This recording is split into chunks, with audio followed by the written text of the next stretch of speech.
Good evening, everyone. I am Les Arlie Magdadaro, Director for Professional Development and Research, and I will be your host and moderator for tonight's webinar with the title Stock Trading in the Philippines, a Beginner's Guide to Growing Your Wealth. To ensure a smooth and productive session, please take note of the following. Keep your microphones muted during the presentation to minimize background noise. Use the chat box or Q&A feature for questions, which will be addressed during the designated Q&A portion. Be respectful and concise in your comments and questions. Participate actively in polls and interactive segments. For technical issues, notify us through the chat box. This session may be recorded.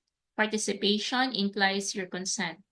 Certificates and materials will be sent via email only after completing the evaluation form, which will be available at the end of the webinar.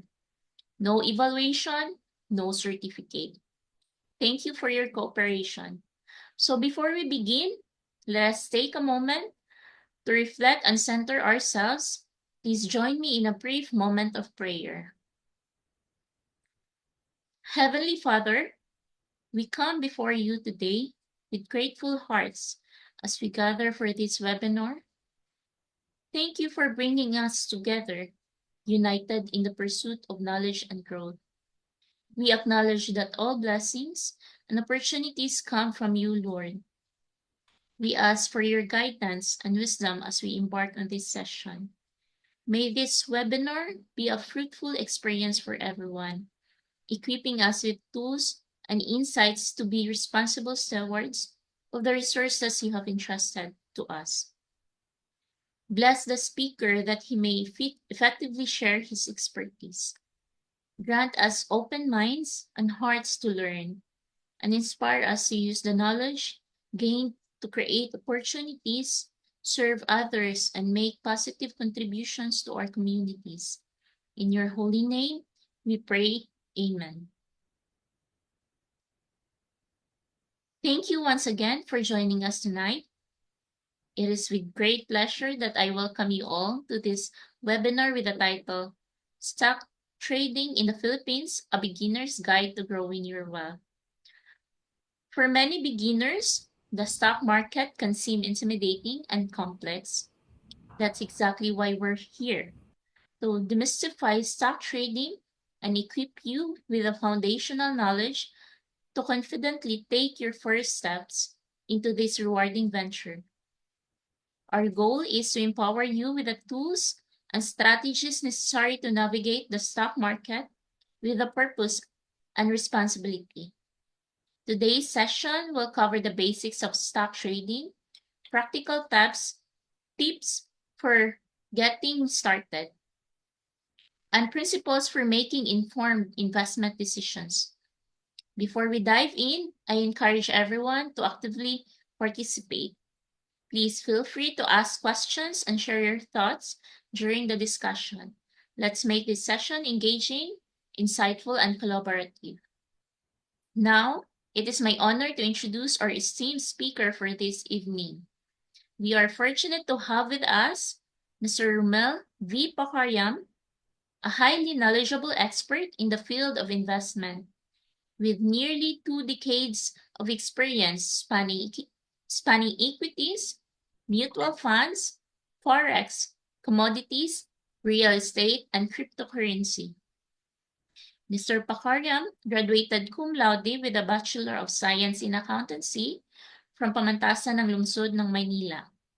He passed the Philippine Certified Public Accountant licensure examination in 2004 and completed the Certified Technical Analyst program, earning his CTA designation in 2023. He is an active member of Philippine Institute of Certified Public Accountant, PICPA UAE, and currently serves as the financial controller at Elite Agro Holding LLC, one of the UAE's leading agricultural companies. His previous roles include Senior Commercial Controller at Agtia Group PGSC and Audit Senior Associate at KPMG Abu Dhabi UAE. Beyond his professional achievements, Mr. Pakariam is deeply rooted in his faith and community. He is a dedicated member of Couples for Christ, a steadfast servant of the Lord, a loving husband, and a devoted father. Please join me in giving a warm welcome to Mr. Romel V. Pakariam, CPA CTA.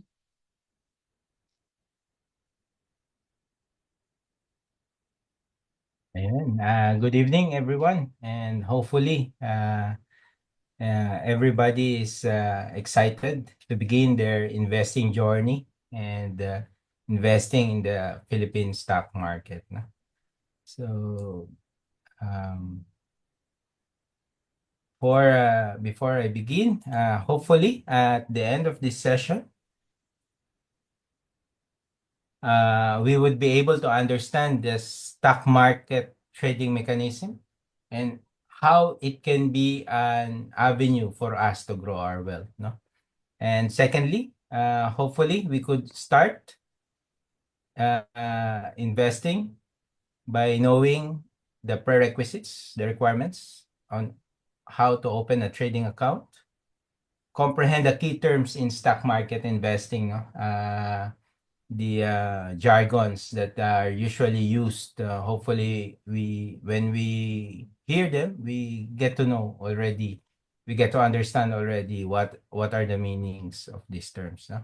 Have a knowledge on fundamental and technical analysis, at least a working knowledge, because if we would deep dive on these two, maybe it would take us another 2 to 3 hours. So at least a working knowledge on what is fundamental analysis, what is technical analysis. No? And fifth, we could develop a strategy in stock market trading. No? How we can define on what type of investor we want to be. And through that, we could develop a strategy on how do we pick the stocks, which stocks to pick, and the time horizon for holding such stocks. No? And hopefully, through this session, we could also know what are the common mistakes in stock market trading and how we could avoid them, and understand the regulatory and tax implications of investing in the Philippine stock market. Hopefully, in the next couple of minutes, hours, we would be able to have a grasp and maintindihan ang lahat ng ito, no? Ayun po. So, with that, let's start and let me share my screen. And can everybody see? Thumbs up if you could see the slide. So, wala nagta-thumbs up. Ayan. Okay. At least I saw one. So, meaning you could see my slide. Okay. So, let's begin. So, stock market trading in the Philippines. So, what is the stock market? What are the stocks? What are stocks? So, stocks is a financial instrument that represents a share in ownership of a company, including a claim on a company's earnings and assets. No? Like, for example, if we can think of one company in the Philippines, say Jollibee, Jollibee Foods Corporation. I think everybody is aware of what Jollibee is. So these are the restaurants. And if you own at least one stock of that company, meaning you are a part owner of that company in its earnings and its assets. No? So every time you go to Jollibee, you could say, I own this place. I am a part owner of this place. If you are a stockholder, if you own a stock of Jollibee. No? So what is a stock market? A stock market or stock exchange refers to the public market that exists for issuing, buying, and selling stocks. No? So similar to our day-to-day supermarket or wet market, it's where trading happens, no, exchange of goods. But in the stock market, it is not goods that are being exchanged, but stocks, no. It's ownership of companies. So if you delve into the stock market, you get to buy and sell stocks, no, different companies that are listed in that exchange. No? You could buy. If you are the company, you would be issuing your stocks to the public. No, you are selling. You would be selling it. No, all right. So, what is stock market trading and why is it important? Stock market trading, as I mentioned a while ago when I explained what stock market is, it is the process of buying and selling shares in a particular company. So if you are buying a stock or selling a stock, you are already participating in the process of stock market trade. And what are the purposes of the stock market? First, for companies that wanted to be listed, no? Yeah, before a company could sell its stocks to the market, to the public, first they have to be listed in that particular market, no? So in the Philippines, the Philippine Stock Exchange is the only stock market in the Philippines, no? So if a company wanted to sell shares of their stock, they have to be listed in the Philippine Stock Exchange, no?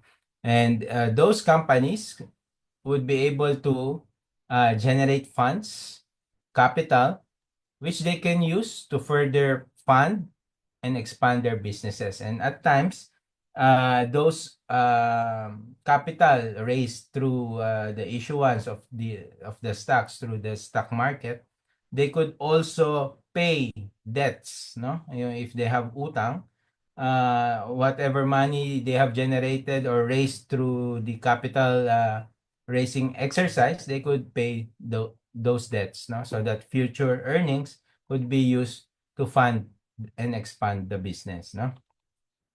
And that's on the point of view of the company. Now, to the point of view of the public, so point of view of the public is for us investors to purchase stocks, to be part, no, to have that opportunity to be part as an owner of a company, no, and effectively when you are an owner of the company, you share in the profits of the publicly traded companies. No, so basically there are uh two two effects for the company. It's capital raising activity, and for the public, it's an avenue for them, no, to be able to buy and participate in the stocks of publicly listed companies.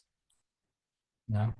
So how do we start? No, how do we start our journey in stock trading? No? So first, it's just simple, no? First, we need to find a broker,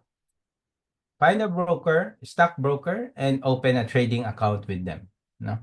So um, later on, I'll be sharing a list of online stockbrokers because we are here in the UAE.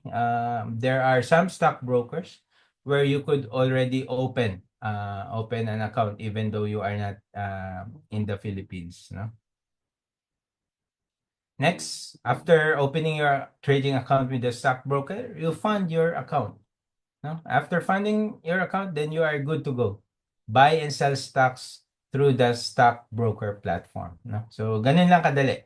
It's easy, but if you would be already preparing the requirements, later on, maybe I'll be sharing the website of one online stockbroker, and we could have a look on what are the requirements of opening an account with a stockbroker. No? Next. Choosing a broker. So we have a comprehensive list of all the stockbrokers in the Philippines, can be found in the link below. No? So this is in the pse.com.ph website. You'll be able to have a list of all the stockbrokers available in the Philippines. No? So this is a combination of the traditional stockbrokers, no? Yung tinatawagan pa, tapos um you'll be placing your order, then they'll be doing it manually, buying and selling in the floor of the PSE stock exchange. And there are also online stockbrokers where you could do the buy and sell in the market through online, no? And at times there are also apps for these stockbrokers, no? So these are the list of online stock market brokers in the Philippines. Actually, there would be 3 slides. So if you want to have a look on which ones of these stock brokers are appropriate or good for you, then you could at least do some due diligence and um, browse through their websites and check if you could understand and it's okay with you, no? Ayan po.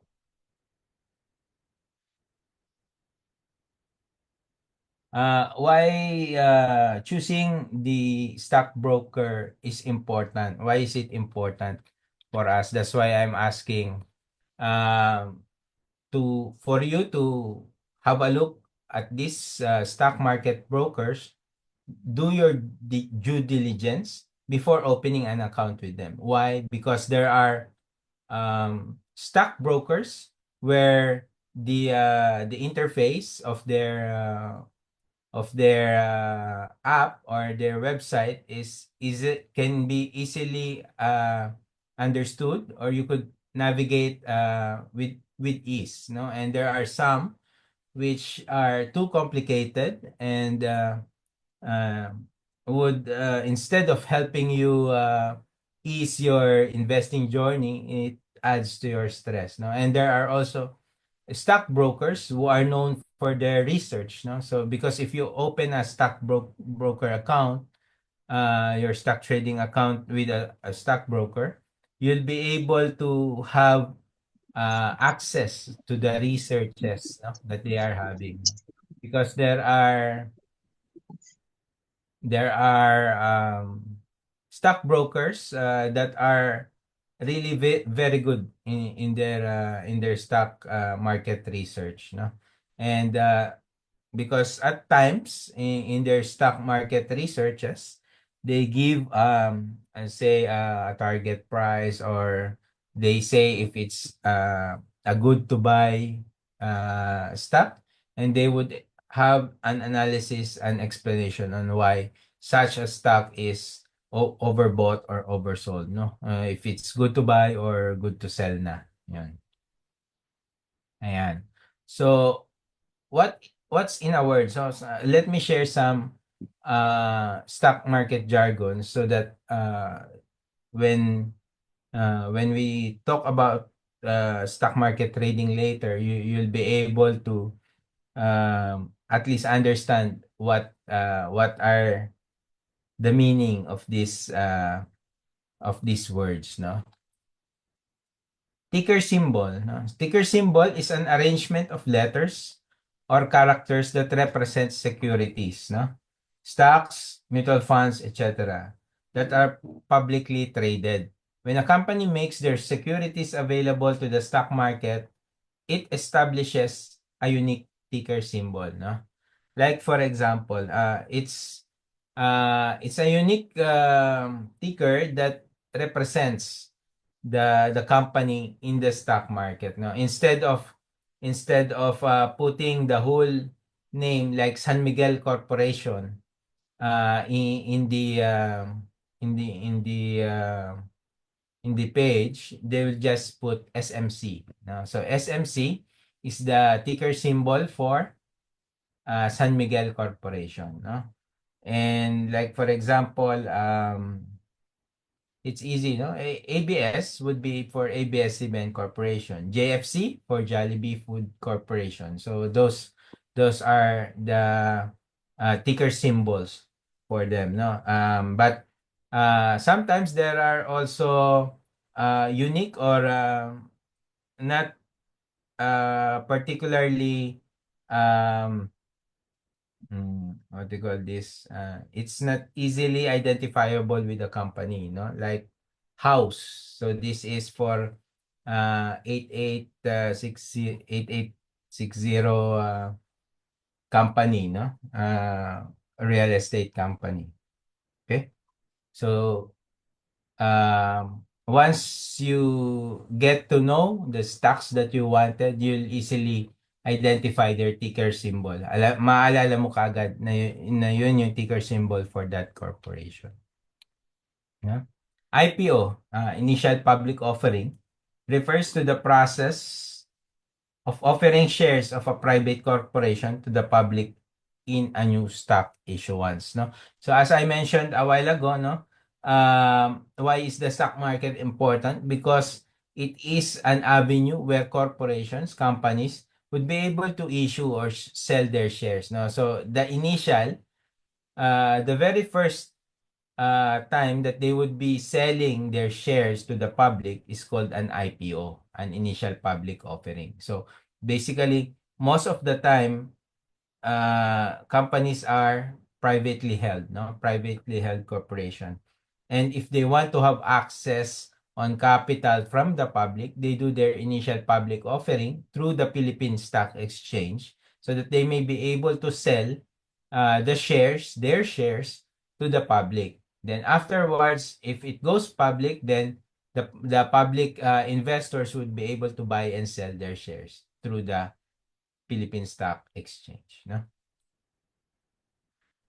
Dividends is the percentage of a company's earnings that is paid to its shareholders as their share of profits, maybe in the form of cash, stocks, or property. No, so if a company has a surplus and they have made a buffer of earnings in a certain period, and they want to declare to share these earnings to their shareholders, to these stockholders, then they'll need to declare a dividend either in the form of cash if they wanted to give the earnings or the profits in cash to the shareholders, or in the forms of stocks. They could also do stock dividend, no? So meaning they are paying you as part of the company's earnings through additional shares of stock, no?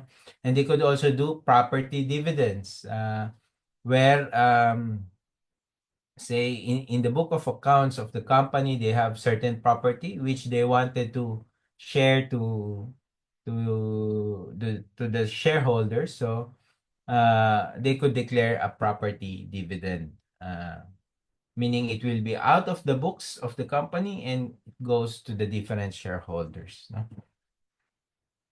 It could also be shares of stock in a certain company. So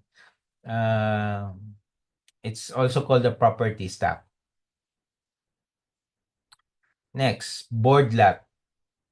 It's a standardized number of shares defined by a stock exchange as a trading unit, no? So it's like it's the minimum number of shares which you could trade, no?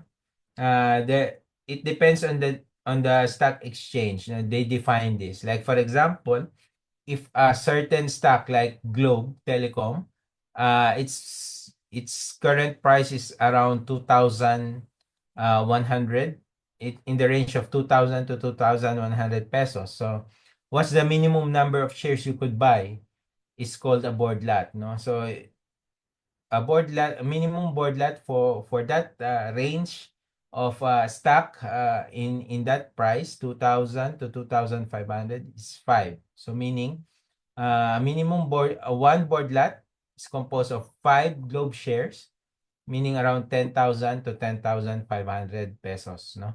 If you're gonna buy Globe, no. But there is also um in in the platform, you could also still buy ad lots, no? Ad lots kapag hindi siya yung minimum board lot. Like ibig sabihin, if you don't have enough buying power and your buying power could only buy 1 or 2 shares of Globe, for example, instead of using the common or the board lot, you'd use the ad lot, no? So you'll have to buy 2 shares, something like that.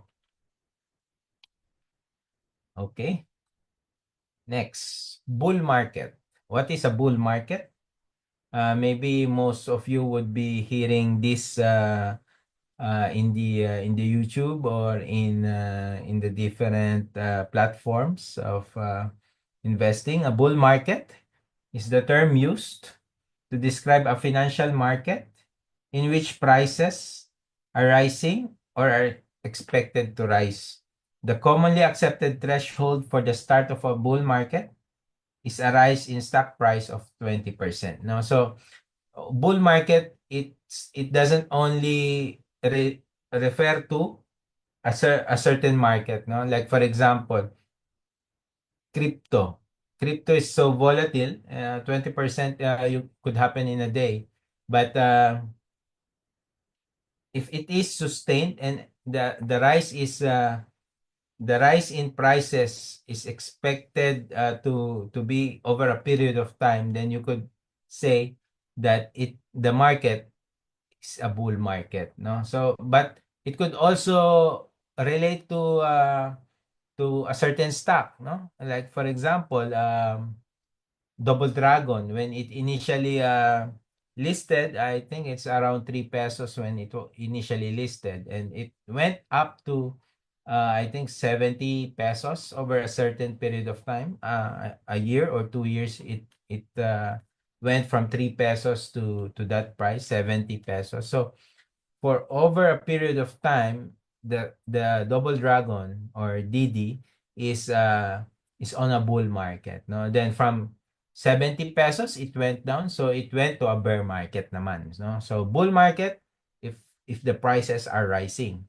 Bear market is the term used to describe a situation when the financial market experiences price declines over a period of time. Generally, a bear market is declared when the price of an investment falls at least 20% from its high, no? So like for example, if a certain stock of or if a certain um index goes uh rises on a certain period, uh reaching say up to 20-25%, then you could say that the market is in a bull market, no? So when it goes from the peak, it started to decline.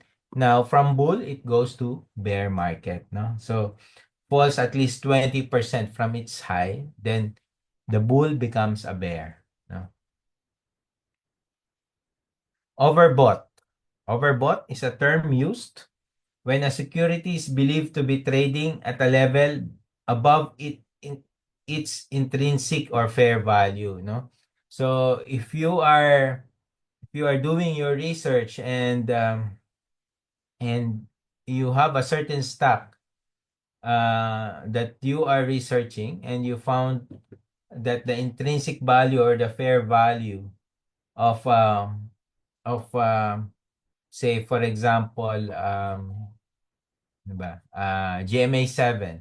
GMA7 is what? It's around 9 pesos at the moment. Then if tomorrow it opens at 12 pesos or 10 11 pesos, and you deem that the fair value of GMA7 is at 9 pesos, the market is having it priced at 9, 10, 11 pesos over your fair value, then you could say that such stock is already at overbought levels, no? So if that is the situation, if you are the investor, you would usually stay away from that stock, no? Kasi medyo mahal na siya. Actually, overbought meaning mahal na siya para sa'yo. Yung fair value kasi niya is over what you deem. The market price is already over the fair value which you deem is the fair value of such stock, no? So ang kabaliktaran naman ng overbought is oversold. Refers to a condition where an asset has traded lower in price and has the potential for a price bounce, no? So a while ago, overbought, if a certain stock is already trading, or the market price is already trading above the fair value which you deem is the intrinsic value of the stock, it's called overbought. Oversold naman siya if it comes very cheap, no? If um if the market price is low, very low compared to the your calculation of the fair value of such stocks, no? So ayun po. So those are the few stock market terms or jargons which are usually used if you do have access to certain researches from several stockbrokers, then you would usually see these terms, no? Usually in their recommendations, no? Overbought, oversold. Okay. So let us now go to understand the Philippine Stock Exchange, no? As I mentioned a while ago, the Philippine Stock Exchange is the only exchange in the Philippines, no? And it's the only stock exchange in the Philippines. So what is the Philippine Stock Exchange? Ayan, meron po siyang four components or parang sub-offices under them, no? So first is the Capital Markets Integrity Corporation, which is 100% owned by the PSE. So CMIC acts as the independent audit, surveillance, and compliance arm of the exchange, no? So because if a company is listed publicly, no, if a company is listed in the Philippine Stock Exchange, there are certain rules which they would have to adhere to, no?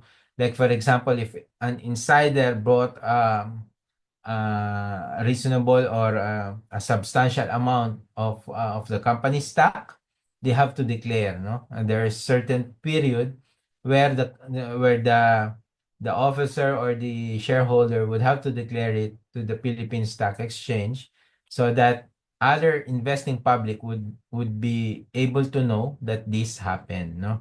So the entity which is policing or um auditing or making a surveillance, if all the companies are adhering to the different standards or regulations of the Philippine Stock Exchange, CMIC is the one who is policing them, no? And asking them questions actually. If if a certain disclosure requires um further um what do you call it, explanation, they are the ones asking the company to explain such a disclosure. No? Next is the Securities Clearing Corporation of the Philippines. It acts as central counterparty to trades executed at the PSE. No? So, as I mentioned a while ago, Philippine Stock Exchange is the stock market in the Philippines where we do the trading, no? The buying and selling of stocks. No? So, uh, Securities Clearing Corporation of the Philippines is the one who actually executes the trades that you do, no? Say for example, one buyer having a stockbroker of BPI and another seller with the stockbroker of BDO. So the counterparty that executes this trade is the Securities Clearing Corporation of the Philippines if they do the trade eventually. No? So next is the Premier Software Enterprises Incorporated. No? Premier is PSE's IT subsidiary to enable the exchange to meet the growing demand for technology services related to its various initiatives. No? So it's the answer to the growing demands of the different stakeholders, no? Like for example, previously ano naman wala naman online stockbroker It's all manual. They have to call the stockbroker. Then the stockbroker has to execute the trade in the trading floor of the Philippine Stock Exchange. And now we have online stockbrokers. It has developed, no? So the Philippine Stock Exchange has to um yung dapat makasunod sila sa growing changes sa environment, no? So that's why they have this IT subsidiary which enables them to um yung maibigay, matugunan yung mga pangangailangan nung iba-ibang stakeholders, no? Next is the Philippine Dealing System Holdings Corporation or the PDS. Provides a full suite of services from trading to clearing and settlement and post-settlement across different asset classes. No? So this is just 20.98% owned by the PSE. No? So dito nangyayari yung pag-clear naman at yung pagsisettle nung mga transaction. No? Actually, PDS owns the platform, no? Philippine Stock Exchange is for corporations issuing their stocks, no? So PDS naman is owning the platform, no? That where bonds or corporate bonds is being traded, no? So previously there is a drive where PSE would is trying to buy PDS so that there would be eventually a merger of both, a platform where you would be able to buy stocks and bonds, but eventually that did not materialize. So ayan po. So this is the framework of the PSE and its subsidiaries, no? Na how it adheres or how it do its kung yung magampanan yung kanyang mandato, no? As the stock exchange in the Philippines, no? So next, punta naman tayo sa uh, Philippine Stock PSE Stock Index and Sector Indices, no? So what does a PSEI, no? Philippine Stock Exchange Stock Index, usually more popularly known as PSEI, no? So what is PSEI? It is composed of a fixed basket of 30 companies whose selection is based on a specific set of criteria, no? So effectively, itong PSEI usually is composed of the 30 largest companies in terms of market cap on a certain period moving average, no? And to be part of the PSEI, you should have yeah, a certain percentage of your ownership, like for example yung anong tawag diyan, um Float po. Float. float. Oh, yun, tama. Thank you po. There is a certain float that you have to adhere to so that you'd be able to be included, no? In the PSEI. So currently, ito po yung nagko-compose ng ating PSEI, no? So Ayala Corp, ASEN, Aboitiz, Equity Ventures, Alliance Global, Ayala Land, BDO, Bloomberry Resorts, BPI, Bank of the Philippines Islands, Century Pacific Food, DMCI, Emperador, Globe, GT Capital Holdings, ICTSI, International Container Terminal Services, Jollibee Foods Corporation, JG Summit, LT Group, Lushutan Group, Metrobank, Meralco, Monde, Nickel Asia, Pure Gold, Semirara, SM Investment, San Miguel Corporation, SM Prime, PLDT, Universal Robina, and Wilcon Depot. No? So these are the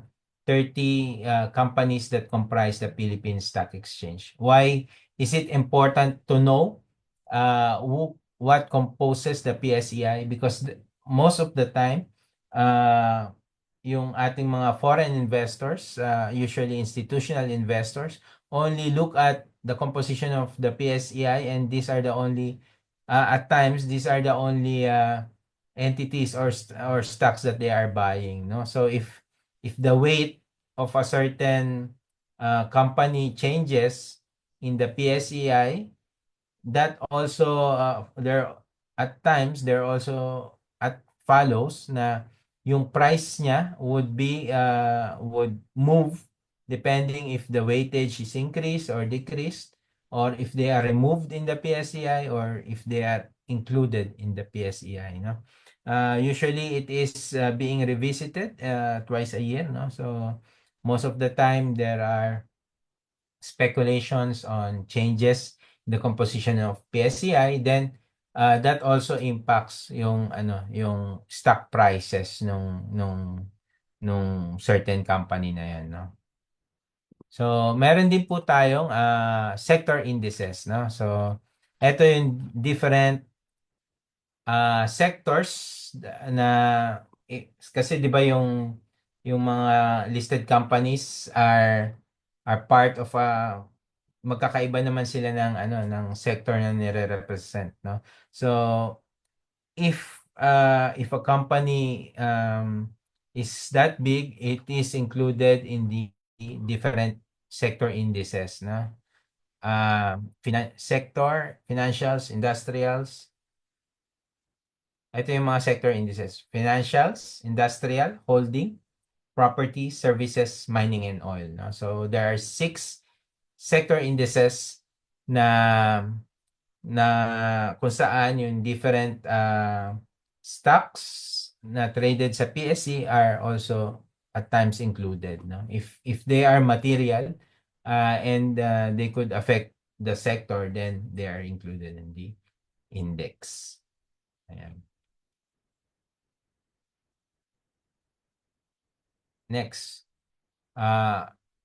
PSE stock indices and other benchmarks. So other benchmarks, we have All Shares Index.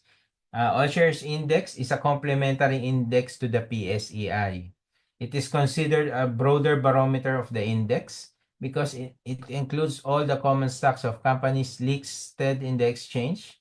The All Shares Index excludes those listed in the Small, Medium, and Emerging Board, no? So SME board. Pag ang company ay nagpa-list sa SME board, they are not part of the All Share Index. This is a more comprehensive pero complementary siya sa PSEI because All Shares Index is composed of all the common stocks that are listed in the exchange, no? So hindi man siya ganun kalaki to be part of the PSEI. If a company is not listed in the SME board, then may impact siya sa All Shares Index, no? Then we have the Mid-Cap Index. What is Mid-Cap Index? The PSE Mid-Cap Index is designed to capture the performance of mid-sized companies in the Philippine stock market, no? The constituents are selected based on specific liquidity and market capitalization criteria, no? So similar sa PSEI, but not as big as the top 30, kaya siya nasa mid-cap, no? Market capitalization and liquidity yung float nila, no? It's being considered to be part of the mid-cap index. So basically, PSEI has a component of of 30 companies. Mid-cap index, I believe, is composed of, if I'm not mistaken, 20 companies naman. Next is the dividend yield index, no? So, what is the PSE dividend yield index? PSE dividend yield index focuses on companies that consistently give high-yielding dividends, no? The 20 companies in the index are selected based on liquidity and 3-year average dividend yield performance, no? So if eventually you wanted na makareceive lang ng dividends, I would propose, from time to time, have a look on the composition of the dividend yield index. Maybe have a look, do your research on what are the what are the companies that are giving high dividend yield, and maybe you could do your own stock market pick of the stock that has a high dividend yield, no? Kapag yun ang focus ng iyong investing journey. Okay? So let's have first our first poll for this evening. Les, Jonathan. Ma'am Les. While waiting, sir, meron mga few questions sa chat box. So,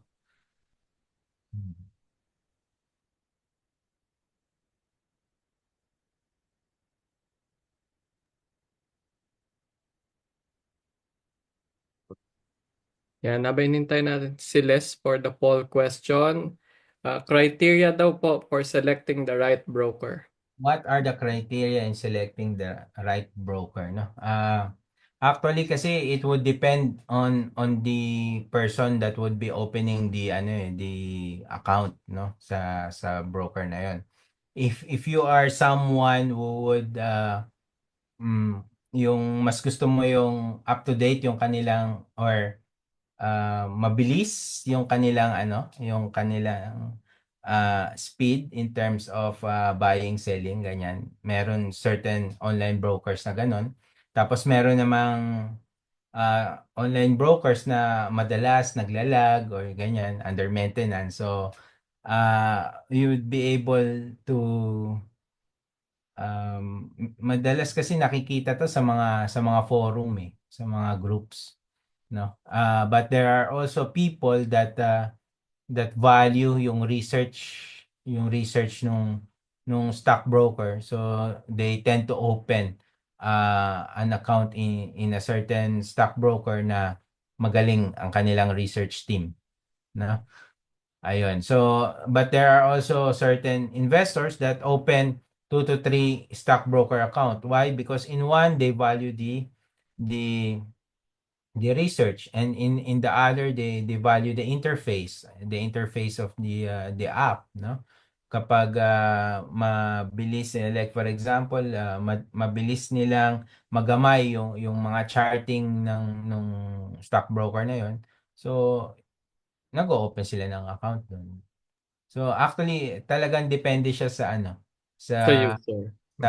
sa investor, kung ano ang kanyang um parang ano ang mas Preference. mahalaga para sa kanya. Ah. Okay, Ma'am Les. Okay. So now we will proceed with our first polling question. So please scan the QR code displayed on the left side of the screen. So first polling question is, how many companies compose the Philippine Stock Exchange Index, PSEI?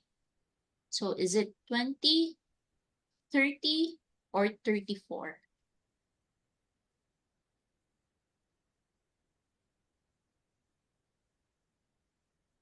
So we will share the results after 30 seconds, and I'll return the discussion to Mr. Romel.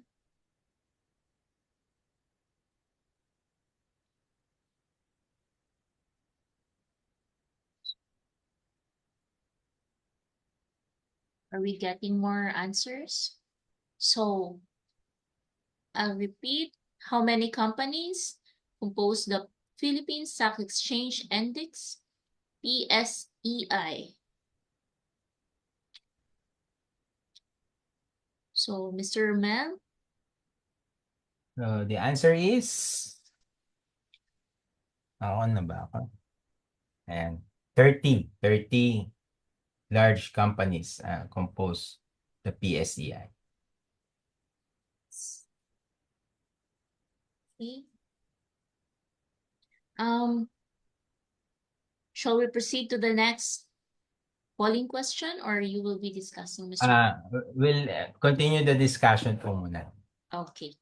Sagutin ko lang muna itong isang question. If bumili ako ng JFC shares through Call Financial, if pupunta ako sa office ng JFC, listed by name ko as shareholder or yung Call Financial ang nakalista sa company.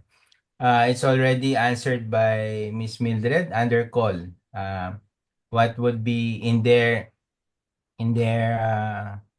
stock transfer book would be under Call, no? Kasi if you are doing the trading under online brokers, scriptless 'yan. So parang mabilis yung mga transactions, no? Unless if your shares are lifted, uplifted, ang tawag nila uplifted, where you will be issued a stock certificate mismo, then your name would be the one na nakalista sa sa sa stock transfer book ni Jollibee. Ayun. Okay. So let's go. Next is the basics of fundamental and technical analysis. No? So madalas natin naririnig fundamental and technical analysis. So fundamental analysis is a method of assessing the intrinsic value of a security by analyzing macroeconomic and microeconomic factors. The goal of fundamental analysis is to quantify the intrinsic value of a security. The security's intrinsic value can then be compared to its current market price to help with investment decisions. No? So basically, we try to quantify what is the value of the company. Then we compare it to the current market price in the stock exchange. Then based on that comparison, you make your decision if it's good to buy or good to sell if you already own that share, that stock. No? So there are two types of fundamental analysis. First is the quantitative analysis, focuses on analyzing numerical data from financial statements, operating metrics, and economic indicators. Analysts evaluate hard numbers like revenue, profit margins, debt levels, EPS, earnings per share, PE ratios, price earnings ratios, etc., to determine the financial health and current valuation of a company, no? And if we have quantitative, so we also have qualitative analysis, no? Involves assessing non-numerical factors that could impact a company's performance and value. This includes factors like management expertise, industry trends, competitive advantage, brand value, etc., no? So yun. Pag naka-quantify mo siya, kaya mong ibigay yung numero, quantitative analysis, no? Pero pag hindi mo naman siya maka-quantify, but parang ano siya, hindi mo siya kayang, ayun nga, hindi mo malagyan ng numero yon, like for example, a good management, hindi mo namang malagyan ng numero yan na hindi, if this guy is the president, that would be plus 100 to revenues. Hindi naman ganun, no? So that's qualitative analysis na yon. If the factor is like management expertise, industry trends, or competitive advantages for that company, no? So we dive into the quantitative analysis, no? So quantitative analysis, meron din siyang dalawang types. So first is the vertical analysis, no? Pataas. A common size financial statement expresses every item in the financial statement as a percentage of one convenient base parameter. The base item for the base item for the common size balance sheet is taken as the total assets and total liabilities for the liability side. While for common size income statement, the base parameter is taken as sales or revenue, no? So basically, ganito lang yan. I don't know if most of you sees this often, no? So we have a typical P&L. So we have revenue, cost of sales, gross profit, overhead, EBITDA, other income expense, net profit, no? So for X month, ito yung kanyang results, no? Say for example, these are numbers are in millions. So as a percentage, vertical analysis, say gross profit margin 30.8%. So 22 as gross profit over revenue, no? Kasi yung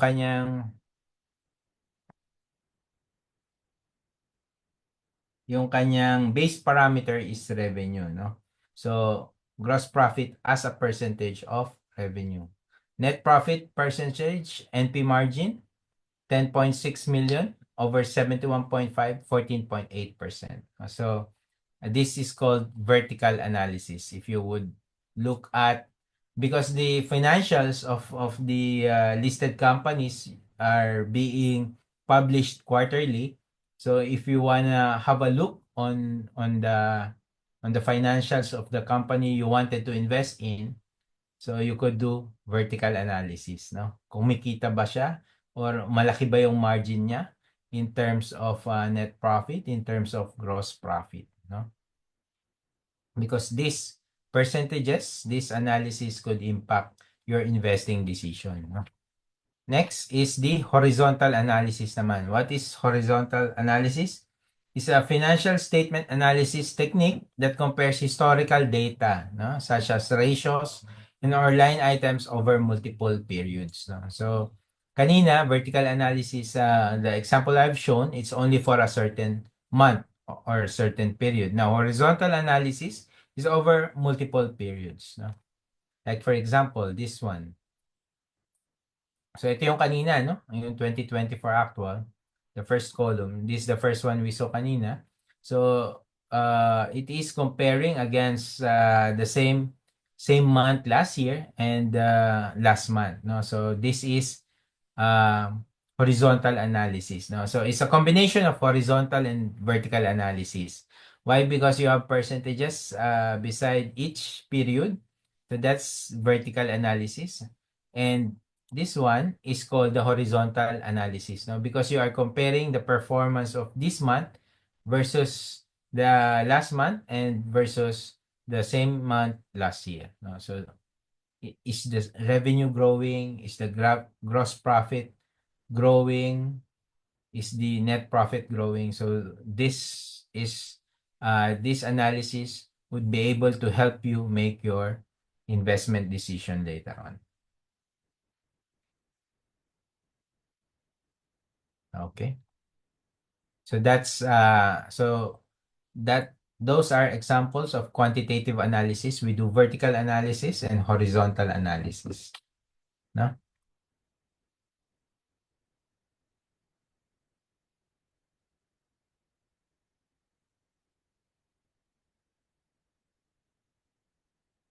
Now we go to qualitative analysis. No? A subjective area that is sometimes referred to as soft metrics. No? Kasi hindi natin kaya i-quantify.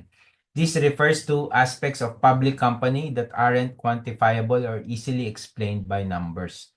When conducting qualitative analysis of a company, most investment professionals look at the business model, competitive advantage in the industry, management and corporate governance. This helps to determine how a company makes money, its uniqueness versus the competition, which people are making the decisions and how they treat ordinary shareholders, no? Examples. I've given several examples here. Manila Water. If you could remember Manila Water during the time of President Duterte, no, yung press niya yung management ng Manila Water that time na baguhin yung kanilang kontrata with the government in terms of pricing. With pressure from President Duterte that time and Manila Water not budging in, yung stock price ng Manila Water that time goes down, no? Bumaba siya. Tapos eventually, when there was a change in management, no, nung binenta ng I think it was I don't know if it's Ayala during that time who sold Manila Water to Enrique Razon. Naging kay Enrique Razon siya biglang nag-stabilize na yung presyo niya and ngayon umaangat na uli yung price ni Manila Water. Similarly, ABS-CBN, nung pinasara siya ni President Duterte, talagang before hindi mag-grant yung renewal ng kanilang franchise, the stock price of ABS-CBN that time is already volatile, no? When when uh, when there are glimpses of hope that the franchise of ABS-CBN during that time would be renewed, biglang aangat yung stock price ni ABS, no? But when there are moments or when the news are saying that the franchise would not be renewed, then it plunges, no? Same way, Nickel Asia and Apex Mining Corporation, price movements in relation to the global prices of nickel and gold, no? Because Nickel Asia is the largest nickel company in the Philippines, no? So if in case, and the Philippines is one of the top exporters of nickel in the world, no? So talagang yung price ng nickel yung global price ng nickel, pag tumataas siya, would impact yung revenues and eventually yung profits ng Nickel Asia. Similar with Apex Mining.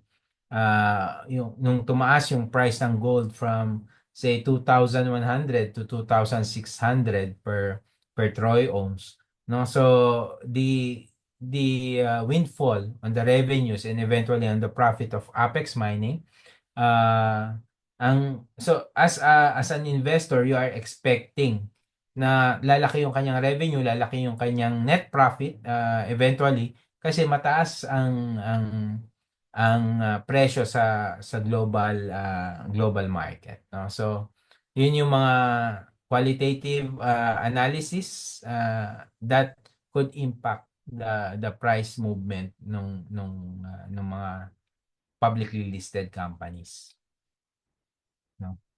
Next, we go technical analysis. So what is technical analysis? Technical analysis is a method of evaluating statistical trends in trading activity, typically involving price movement and volume. It is used to identify trading and investment opportunities, no? Yung kanina, fundamental analysis, we look at certain aspects of the company, no? Now, when we go to technical analysis, we go to the price movement and the volume, no? Technical analysis mostly commonly applies to price changes, but some analysts track numbers other than just price, such as the trading volume. Yun nga. We focus now on the stock prices, no?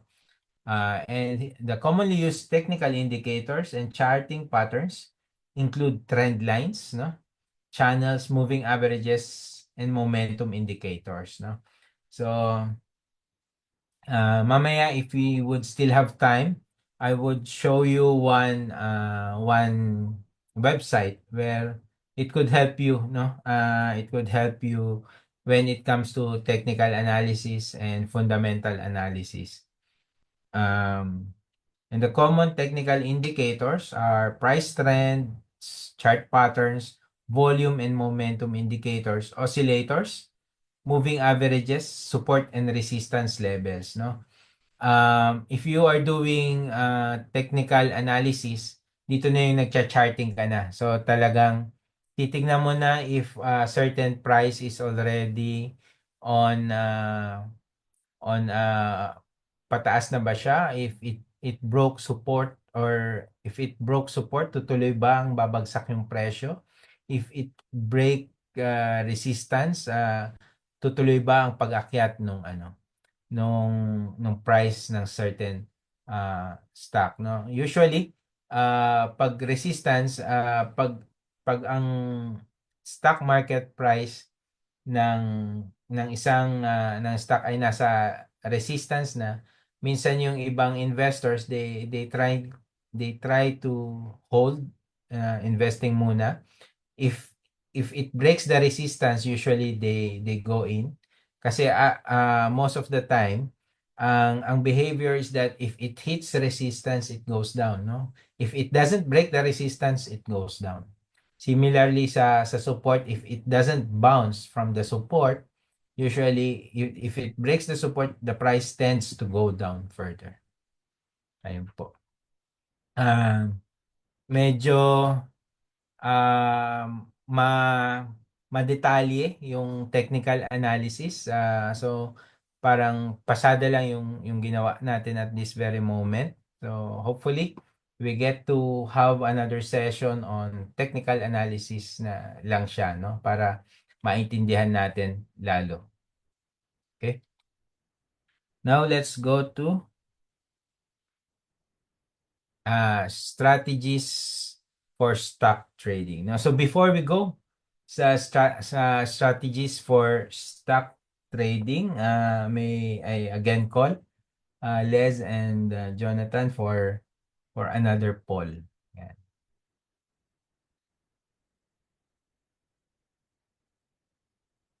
Poll number 2.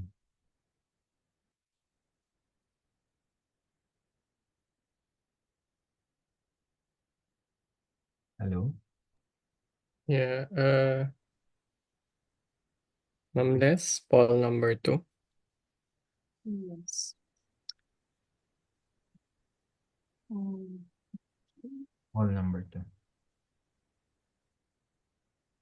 While I'm preparing po, I have a question here also, sir. May platform po ba na will give us a reliable technical analysis information or data?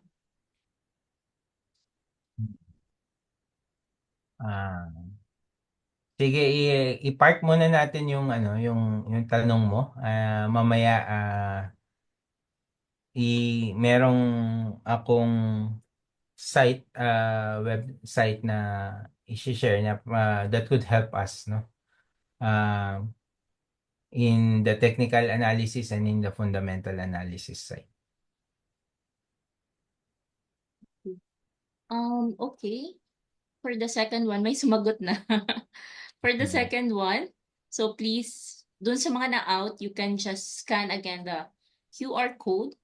So our question is, a method of measuring a security's intrinsic value by examining the related economic and financial factors. So first is it fundamental analysis? Second is technical analysis.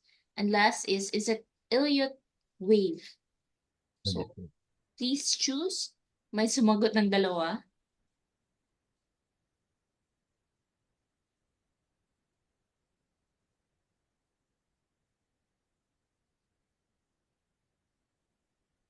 So again, a method of measuring a security's intrinsic value by examining the related economic and financial factors.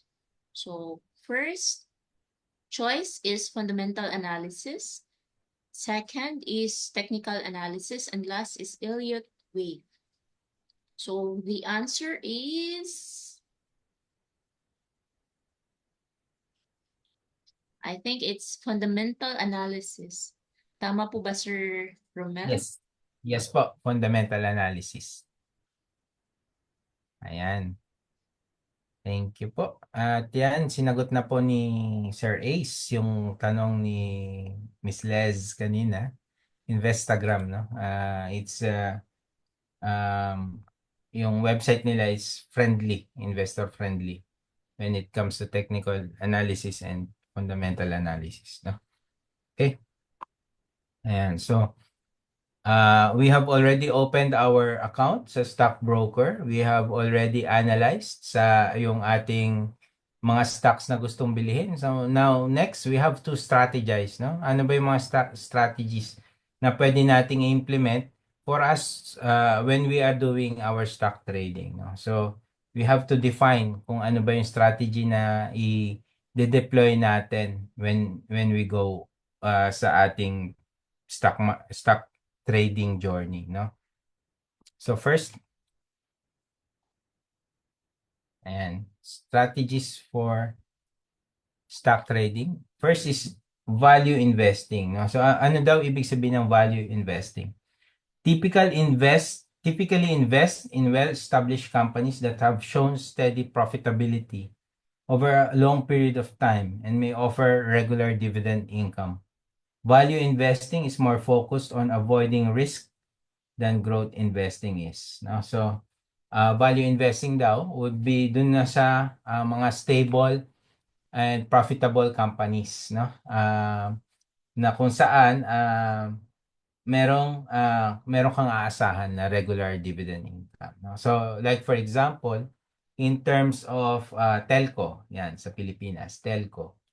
So ano ang value investing? If you would do value investing, anong telco companies would you be investing in the Philippines, no? So ano ba yung established? It could be PLDT or Globe, no? So yun yung dalawang yun yung established na, and they have over long period of time offered regular dividend income. So if your strategy is do value investing and you wanted to be exposed in the telco industry, you would invest in Globe and PLDT.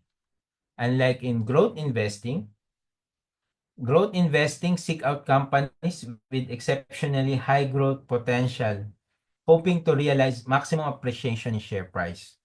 They are usually less concerned with dividend income and are more willing to risk investing in relatively young companies, no? So kagaya ng ating example kanina, no? If you wanted to be exposed in the telco industry and you are a growth investor, instead of going sa Globe and PLDT, if you're a growth investor, you'd rather invest in either Converge or ICT, di ba? Converge or Dito Telecoms, no? So because Dito Telecoms and Converge are just newcomers in the industry, and they have expected high growth potential, no? Kasi from zero ka magsisimula. So kung malaki yung pag-capture nila ng market share, then eventually ang percentages, if you would do horizontal analysis from period 1 to period 2, ang expectation mo is that there would be high growth rates, no?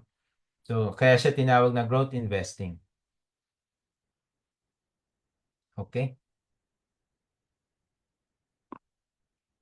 Next. Long-term investing. Long-term investing, also known as position trading, is when you hold a position for an extended time, usually for months or years. There aren't strict guidelines on how long you have to hold the security for it to be classified as a long-term investing. So kasi personal finance 'yan. So depende sa tao, no? Kaya nga personal eh. Personal finance, it depends upon a person what he views as long-term, no? Because for one person, 6 months could be already called long-term investing para sa kanya. Pero for someone na talagang mas matagal ang kanyang time horizon on investing, 6 months could be a midterm or short-term investment for that person, no? And day trading, ito naman, is a form of speculation in securities in which a trader buys and sells a financial instrument within the same trading day so that all positions are closed before the market closes for the trading day, no? So, yung kanina, ang pinamilian natin, value investing, growth investing, no? So, anong strategy yun? Kung saang company ka ba mag-i-invest? Is it a company na reliable na, meron ng proven and tested na source of income? Or is it a company that you expect to grow, that you expect na mag-grow pa? Now we go to long-term investing and day trading. Now, long-term investing, if you are a type of investor that tends to hold a certain stock for an extended period of time, say 1 week, 1 month, 2 months. So you are a long-term investing, no? You are into long-term investing. Pag day trading naman, it's yung nakatingin ka or you are um, nakabantay ka sa movement during the day, no? When do you enter a certain stock or when do you exit na price, no? Say for example, if you are happy na nag-move yung certain stock ng piso o 2 piso, then you sell it and you make a gain on it, then you are doing day trading, no? So ito yung two different types of strategies sa stock trading. If you hold for an extended period of time, long-term investing. Day trading naman, if you make a position today and you intend to close that position today, you are doing day trading. Okay.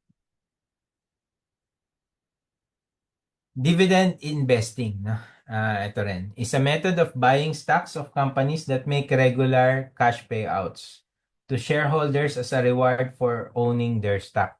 Dividends can provide a consistent income stream from your investments in addition to any growth in your portfolio as its stocks or other holdings gain value. Dividend investing focuses on long-established companies with an excellent track record of financial health.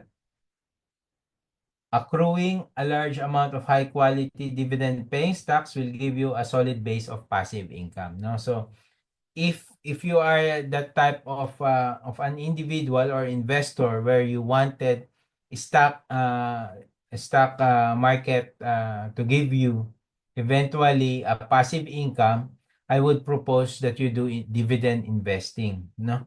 And you focus on those stocks that give you high dividend yielding stocks, no?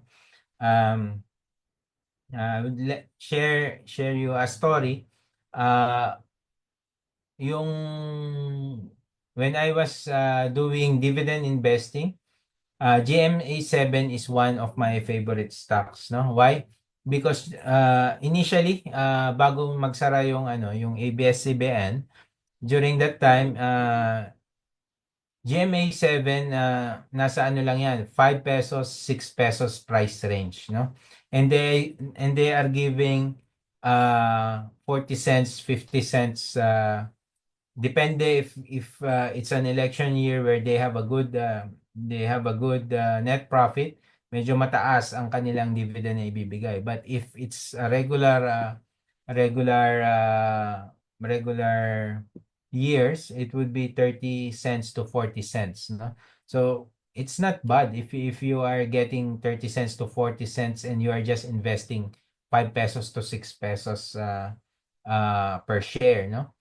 And it's one of the companies that I have accumulated through time para nga sa aking passive income for through dividends, no?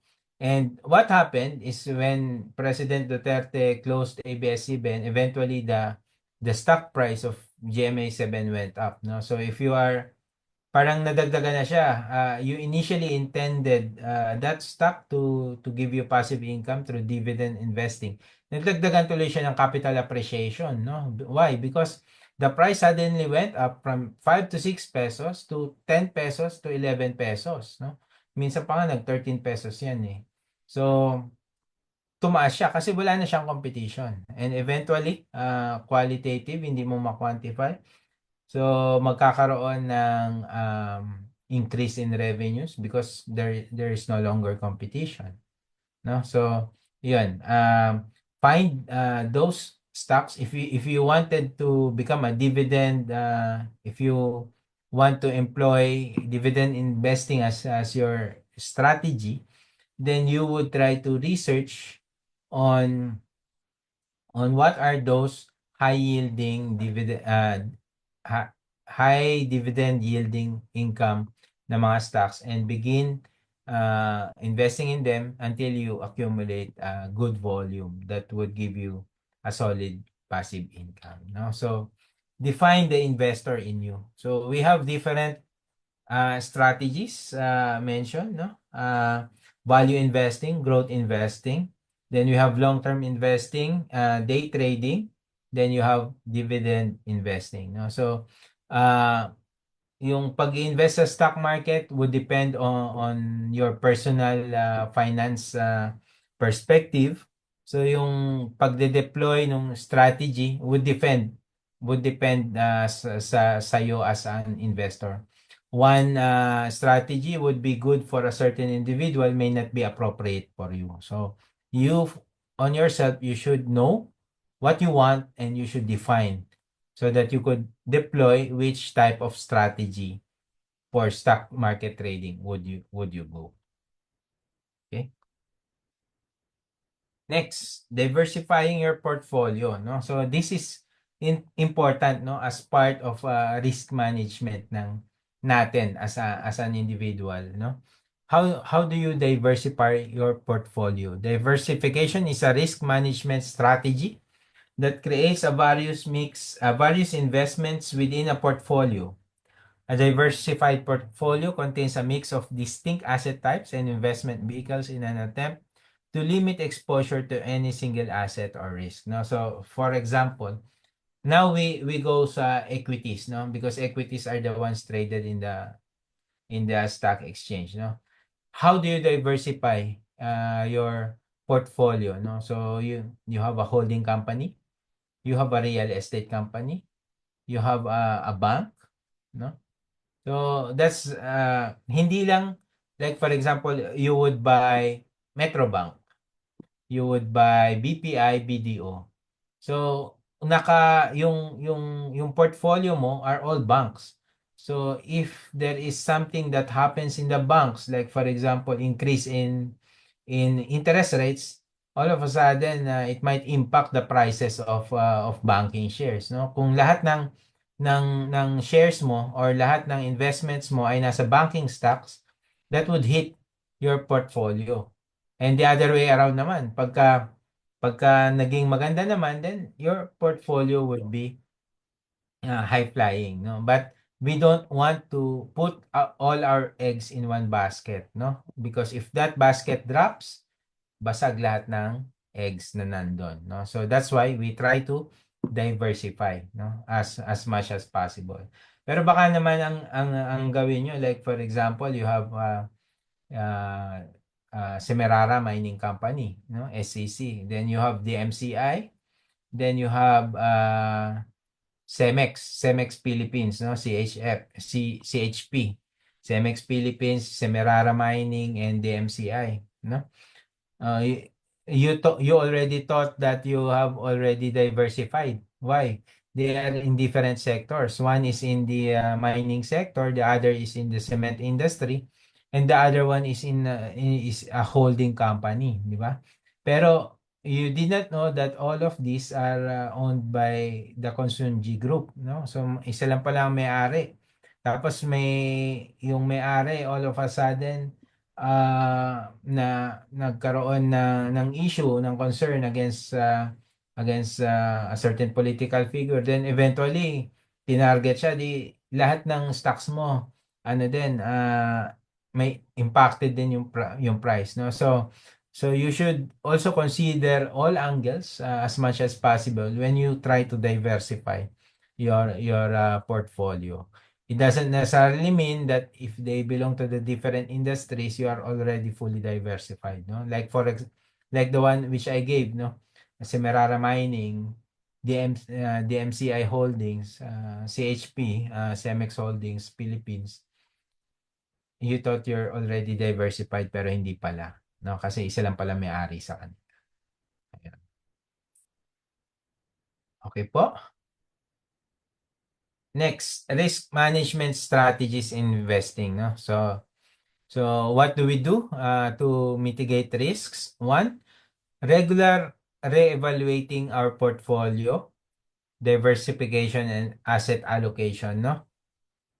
So dapat from time to time, periodically, we are checking yung ating portfolio, yung diversification ng ating portfolio, yung asset allocation, yung allocation ng ating portfolio. Why? Because there are certain market dynamics that might have changed from the time we invested to the time we did our evaluation, no? Next, lowering portfolio volatility, no? Yung movement in stock prices. Mas maganda kung mas stable yung prices, or mas maganda kung mas stable yung ating portfolio because as I mentioned, each person have different yung risk tolerance, no? So if, say, for example, your portfolio is very volatile, for this month, it goes up 20%, next month, it goes down 50%, medyo kakabahan ka niyan pagka masyadong volatile yung portfolio. So that's why we try to mitigate the risk of portfolio volatility. Yung kaya tayo gumagawa ng ating evaluation from time to time so that we could lower our portfolio volatility. Next, investing consistently, no? It's better to invest consistently rather than to time the market, no? Time the market versus time in the market versus timing the market, no? Investing consistently. Because in the long run, you will make money in the stock market depending on the amount of time you invested sa stock market. Rather than timing the market, you put your time in the market, no? Like for example, kanina sinabi ko yung example ko sa GMA7. Ang aking objective is to build passive income. So nag-iinvest ako every time, every month, every opportunity I have, no, sa GMA7, because eventually my objective is to build a reasonable or a good basket for my passive income, no? So instead of buying and selling GMA7, timing the market, kung kailan maganda yung presyo, kung benta, kung kailan mababa ang presyo, bili. I would rather invest regularly, no? So that eventually the average price would both capture the highs and the lows. Getting an investment risk analysis, no? So this goes hand in hand with your evaluation of your portfolio diversification and asset allocation, so that you would also know yung exposure ng portfolio mo, no? Kung ma-expose ka ba sa mataas na risk, or kailangan mong pababain yung risk exposure mo, requiring a margin of safety. Ito sa US-based companies, no? So those are the risk management strategies in investing. Now we go to common mistakes in stock market trading and how to avoid them, no? So ano ba yung madalas na pagkakamali, no? So common mistakes: lack of clear trading or investment plan, no? Yung bara-bara lang, wala lang, gusto ko lang may masabing meron akong position or investment sa stocks, no? You don't know why you are doing such investment, no? So that that is a big no-no, no? Next, emotional trading. Kapag yung ikaw ay naka-invest ang lahat, gusto mo rin fear of missing out, FOMO, no? Or kaya man there is a sudden news in the market na bumagsak ang presyo ng langis sa global stock sa global price, bigla ka ring magbebenta, no? You lose focus of your goal, no?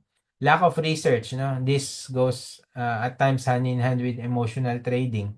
Lack of research. Why did you invest in such a stock or a company? Why? Because everybody's in there. That's why you wanted to be there as well, no? Yung wala nang research, hindi ka na gumawa ng yung analysis. Fundamental analysis, vertical horizontal analysis, hindi mo na ginawa. Nag-invest ka na lang, no? So, lack of research. Ignoring diversification. As I mentioned kanina when I was explaining diversification, don't put your eggs in one basket. Why? If that basket falls, lahat ng itlog ay basag, no? So, failing to rebalance your portfolio. Yun nga, from time to time, you have to check your portfolio, because there might be instances that you are missing out on opportunities, and there might be instances that you are holding on losses na mahirap nang ma-recover. That's why you have to check and rebalance your portfolio regularly, no? Ignoring market trends and news, no? Hindi ka naka-cope sa change, no? Like for example, if you are holding ABS-CBN stock for a certain number of years before that non-renewal of their franchise, nakikita mo na sa balita that there is a possibility of the Congress not renewing the franchise of ABS-CBN. Would you hold on to your ABS-CBN stocks, or would you rather sell it and invest it in another stock? Huh? So yun, you should be adept or have your ears wide open so that you would get the current market trends and news that could affect your stock market positions. Ayan. So ito yung madalas na mistakes ng mga stock traders or investors, no? Next. How do we avoid the common mistakes in stock investing? How do we avoid them? First, have a financial goal, no? Kasi if you have a goal why you are investing a certain stock, meron kang direction, no? Yun yung magiging trading or investment plan mo. Look at the goal and focus on the goal, no? So that your steps towards that goal, yung mga trades mo would eventually fulfill your financial goal. Next, be patient. Don't FOMO, fear of missing out. Money is made in the sitting, no? Yun nga ang sinabi ko, kagaya ng sinabi ko kanina, money money is made in the stock market based on your time in the market, not timing in the market, no? Be patient when you do your investments. Hindi yan quick rich na scheme na kapag nag-invest ka ngayon, gusto mo bukas mayaman ka na, no? Nag-invest ka ng 1,000 ngayon, gusto mo bukas 2,000 na siya. It's not that way. It is made on several small wins accumulated through time. Due diligence. Do your research before making a stock position, no? Bago ka bumili, do your analysis, do your research. Dapat comfortable ka that you have already done a good research and you are comfortable na mag-invest sa certain company. Diversify your portfolio, no? It should not only be focused on a certain index or a certain sector. because if something happens to that sector, your whole portfolio would be affected. Yan. Revisit your portfolio from time to time. Rebalance your portfolio when required. Track your growth versus your investment goals, no? So, eto yung kaya din natin ginagawa yung pag-revisit ng ating portfolio regularly at pag-rebalance ng ating portfolio. It's for us also to ensure that we are on track or our move towards achieving our investment goals, our financial goals is on track, no? Dapat yung ating mga moves ng pagre-rebalance at pagre-revisit ng portfolio natin is focused on achieving our financial goals. Be adept with the current market trends and news. Adapt your portfolio to the economic environment, no? Dapat nakaka-adjust yung ating portfolio, yung ating set of stocks para makatugon sa sa current market trends and yung mga nangyayari sa ating paligid. Don't be afraid to make tough decisions. Learn how to cut loss, no? So ito yung madalas ayaw gawin nung ibang investors. Why? Kasi ayaw nilang ma-realize yung loss, no? But eventually that loss would still bleed if you don't let it go and invest and try to recuperate from other from other stocks that you would be placing yung proceeds ng iyong pag-cut loss. Ayan. Ayun. So, sige. Punta tayo sa regulatory framework and taxation before we go sa ating last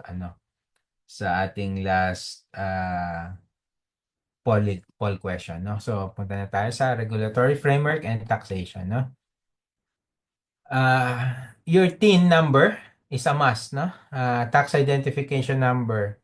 Why? Because your TIN is a requirement for opening a stockbroker account, as taxes on dividends and stock trades are withheld by the stockbrokers, no? So, dapat sa atin na gustong mag-open ng ating mga broker stock trading accounts, dapat meron po tayong TIN number, no? Tax on dividends is 10% of the gross dividend amount, no? So, better siya, no? Kumpara sa ibang asset classes, no? Commissions and fees, approximately, ito po siya. If you do a buy transaction, say for example, there is a broker's commission of 0.25% plus 12% VAT. Then you have the SRC fee or the SRC fee. Then you have the PSE transaction fee, SCCP fee. No? So ito yung mga fees na binabayaran natin when we are doing the buying transaction. No? Malaki siya kapag malaki ang base mo, di ba? Pag yung transaction value mo ay malaki, for sure malaki din siya. Although 0.005% siya mostly, it depends upon the transaction value, no? Next, schedule of transaction fees and taxes levied on investors, no? Ito naman kapag tayo yung magbebenta, no? Brokerage commission, siya?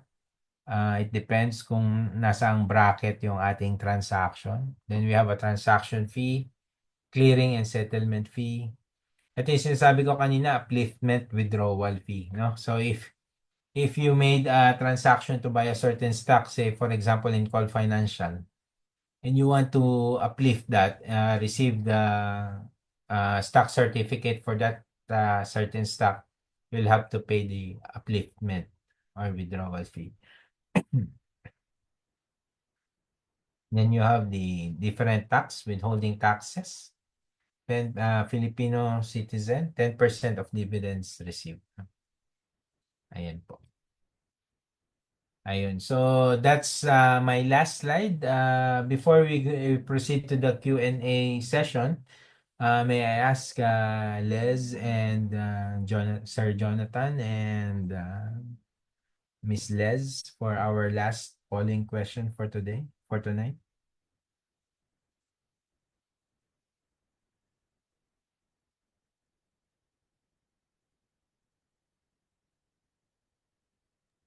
Okay. For the last polling question, which is not considered a common mistake in stock market trading? First, is it lack of trading plan? Second, is it ignoring market trends? And last, is it reevaluating your portfolio positions from time to time? So please send your answers.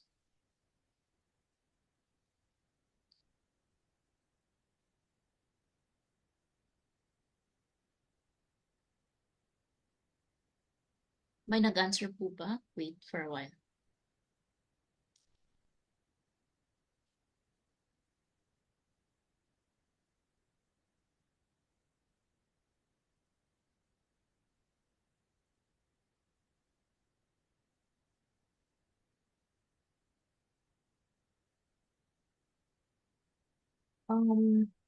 Sorry, hindi siya kita.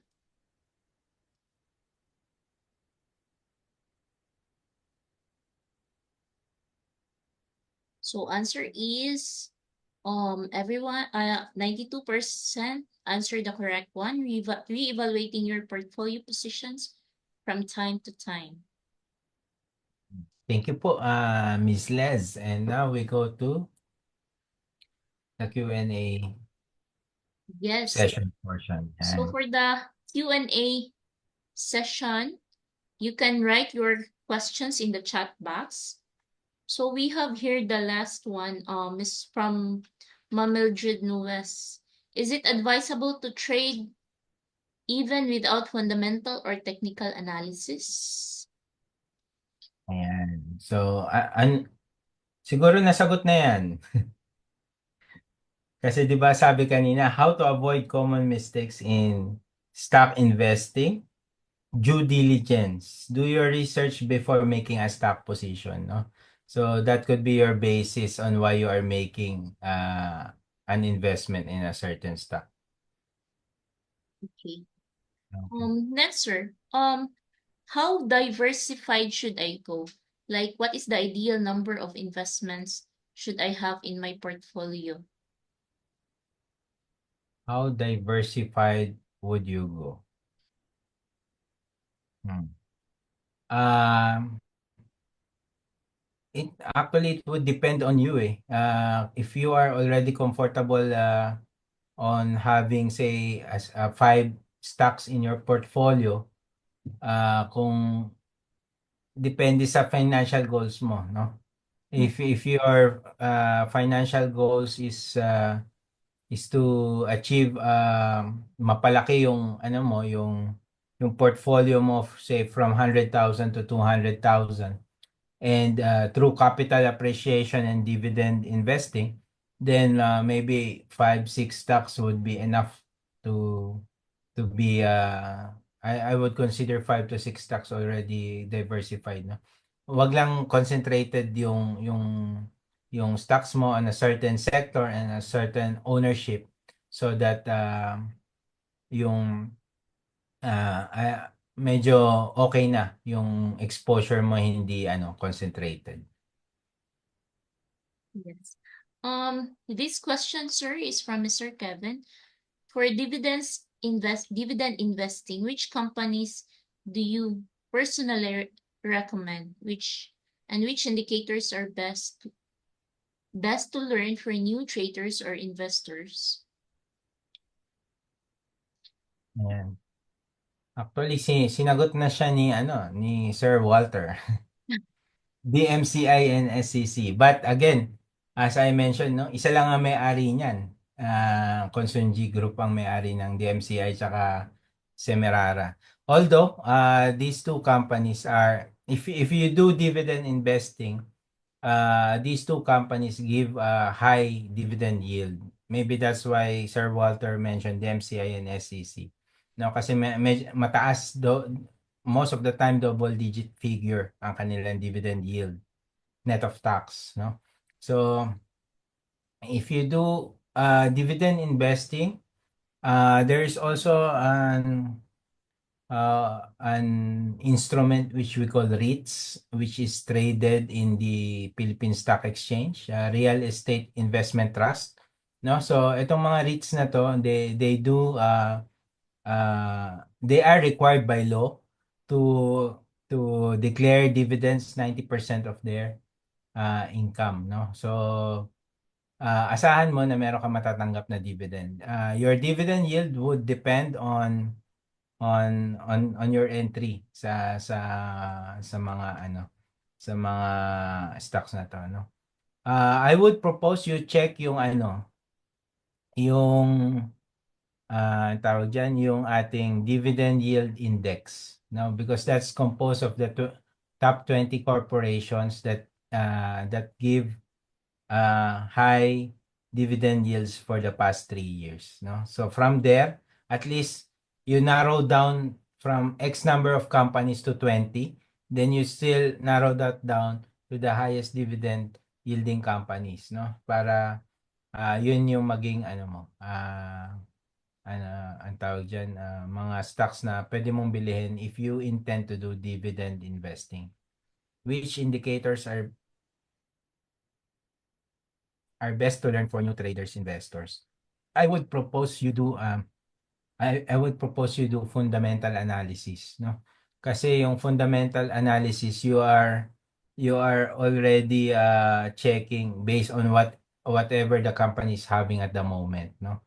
Whatever assets that they are deploying to generate earnings, yun yung ina-analyze mo sa fundamental analysis. Kaya I would propose you master first fundamental analysis before you move into technical analysis. Ayan. Hopefully, nasagot natin yung question ni Mr. Kevin. Yes. So, last question, sir. So, sunod-sunod yung question about cutting loss. So, what are the techniques or your basis on when to cut losses? How long will you keep the losses before you pull the trigger of cutting loss? Ayan.